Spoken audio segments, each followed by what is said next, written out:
My father had rules, simple, carved in stone kind. No guests past dark, no locked doors in the house, and never, under any circumstance, say the word grandfather. I broke that rule once, just once, at 12. Did Grandpa live here too? Dad's fork clattered against his plate. He stared at me with eyes like cracked ice. He's not part of this family, he said. Period. I never asked again. I only saw the man twice as a child. Once at a funeral, once in a hospital waiting room. I don't remember his face, just sensations. The smell of meat burnt to cinders. The curl of smoke from a blackened pipe, thick as fog. A massive silhouette that filled a doorway. Too big, too still, like a bear standing on hind legs. I remember my mother's fingers digging into my arm, dragging me away. You don't look at him. Ever. At 18, freedom came with dust. Boxes in my parents' attic. Old tax files, expired IDs, postcards from towns I'd never heard of. One envelope, yellowed with time, had a return address in heavy handwriting. George and Marilyn Arda Lowdell, Maine. The name George stirred something in me. Ash, smoke, and the taste of iron in the back of my throat. I looked up Lowdell. One gas station. No Wikipedia page. And I went. The bus dropped me at a crossroads where the pavement gave up. I walked the last mile, gravel crunching under my sneakers, woods pressing close, breath turning visible in the late autumn air. Then I saw it. A red wooden house crouched between naked birch trees like something trying to hide. Paint peeling, windows cloudy. The door creaked open before I even raised a hand. Holy hell, came a booming voice. Look who it is. The man who filled the doorway smiled with 30 crooked teeth. He wore a flannel shirt soaked with sweat at the collar and smelled like smoke, pork grease, and old blood. My favorite grandson, he said, arms outstretched. He pulled me in. His chest was hot and damp, his hug strong enough to squeeze air from my lungs. I staggered back and then saw her. Grandma. She hovered in the hallway, thin as wire, hair pinned neat, sweater hanging like it used to fit someone twice her size. Her eyes caught mine. They didn't smile like her lips did. The house was dim. Thick curtains blocked the light. Wood furniture, old and over-oiled, sat like witnesses around the fireplace. Every room smelled like cooked meat and something coppery sweet, like pennies soaked in broth. At dinner, Grandpa ate and ate. Slabs of meat, gravy, whole potatoes. His plate disappeared before mine was even warm. You always eat like that? I asked. He wiped grease from his lips with the back of his hand. Big man needs fuel, he said, tapping his gut. Then he puffed his pipe and told a story about boxing a moose. I stayed 3 nights. The first was strange. The second, uneasy. The third, terrifying.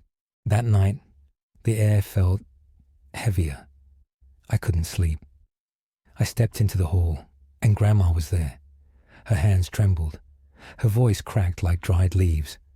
You need to leave, she whispered. Tomorrow morning, while he's still himself. Why? I asked. Is he sick? The hallway creaked. Grandpa's shadow filled the other end. Just standing there. Everything all right? He asked. Grandma turned. Just telling him about your father, she said. When he was small. He said nothing. Just stood there. The only light was from his pipe, a tiny glowing eye in the dark. Then he turned and vanished down the stairs, his steps too quiet for someone that size. The next morning, the fridge was bare. I'm starving, Grandpa roared, shaking the table. Where's that woman gotten to? Grandma returned soon, arms full of groceries, her face drawn and pale. She cooked as fast as her hands would allow. Grandpa watched, mouth twitching, his breathing labored, wet. He devoured a roast like a starving dog, chewed bone, sucked marrow, licked the cutting board. Something was wrong with him. Something inside was wrong. At the general store, I overheard them. "Ben's pigs again," said a woman. "That's the sixth." "Nothing but bones," said the clerk. "Split open, no blood." I asked, "You mean like an animal?" The woman looked at me like I'd spoken a slur. "There haven't been wolves in this county in 50 years, she said.